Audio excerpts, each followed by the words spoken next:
Kenapa kok tiba-tiba Golkar melabuhkan dukungannya ke Pak Prabowo? Kenapa akhirnya ke Pak Prabowo? Jadi begini, Mbak. Dalam proses penentuan keputusan politik terkait pencapresan, tentunya ada beberapa parameter yang memang harus dilihat. Tentunya yang pertama adalah dari parameter pertama adalah faktor akademik, yaitu hasil survei.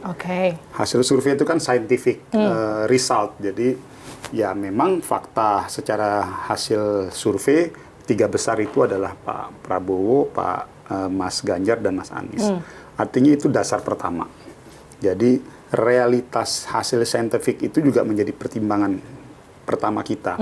Namun setelah kita melihat hasil survei, kita kan nggak bisa ujuk-ujuk hanya sekedar berdasarkan faktor hasil survei. Tentunya faktor yang kedua adalah faktor konfigurasi elit. Itu suka ataupun tidak suka, faktor elit-elit politik di Indonesia ini, di negara ini pasti akan menentukan akhir keputusan kita itu.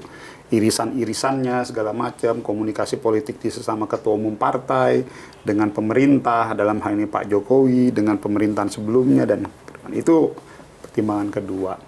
Nah, lalu yang ketiga yaitu kecukupan tiket partai. Nah, kan kita melihat dari semua itu, ya kita melihat kalau kita dengan Gerindra itu secara kebutuhan untuk pencapresan sudah cukup. Nah, artinya koalisi ataupun tiket pencapresan sudah lebih dari cukup. PDIP sendiri juga cukup sebenarnya kalau Golkar ke sana. Ya itu, ini saya bilang dulu ya. Nah, itu 3. Nah, yang terakhir ini, Mbak, tidak kalah pentingnya, yang sering sekali diabaikan oleh setiap orang dalam penentuan ataupun kontestasi, baik itu pilkada, pilgub, maupun pilpres. Apa itu? Kita bicara tentang tidak boleh hanya sekedar gimana caranya lu menang jadi presiden atau wakil presiden.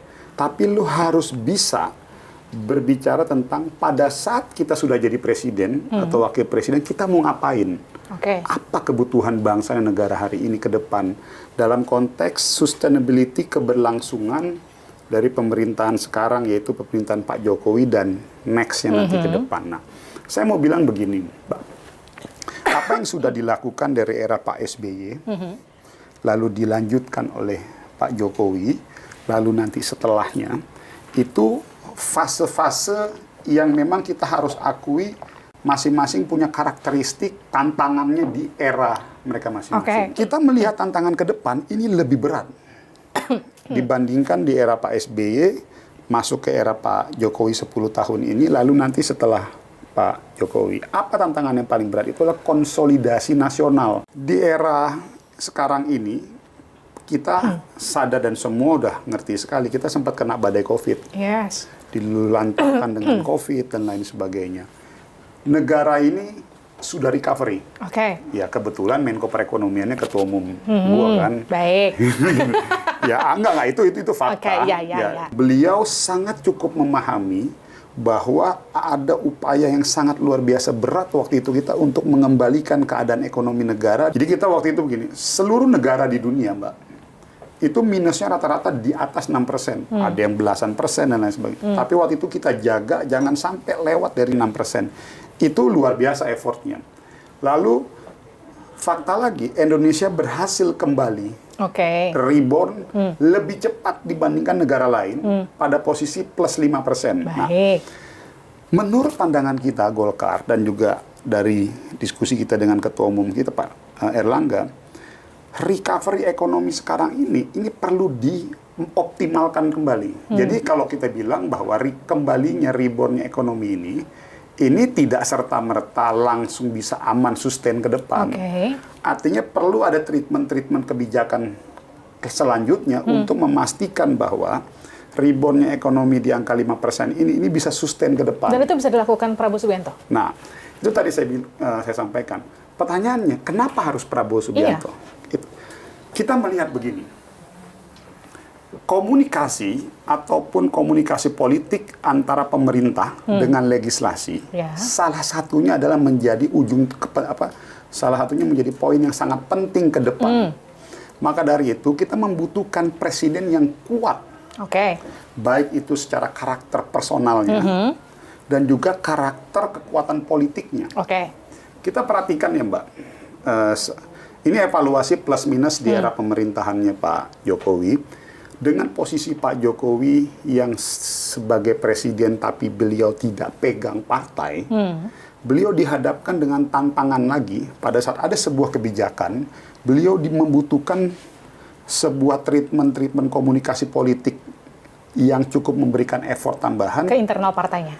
Ke semua partai, artinya di parlemen, maksud saya di parlemen. Ini yang kita lihat ke depan, kita harus memiliki presiden yang memang kokoh dan kuat, baik itu di eksekutif maupun juga di legislatifnya.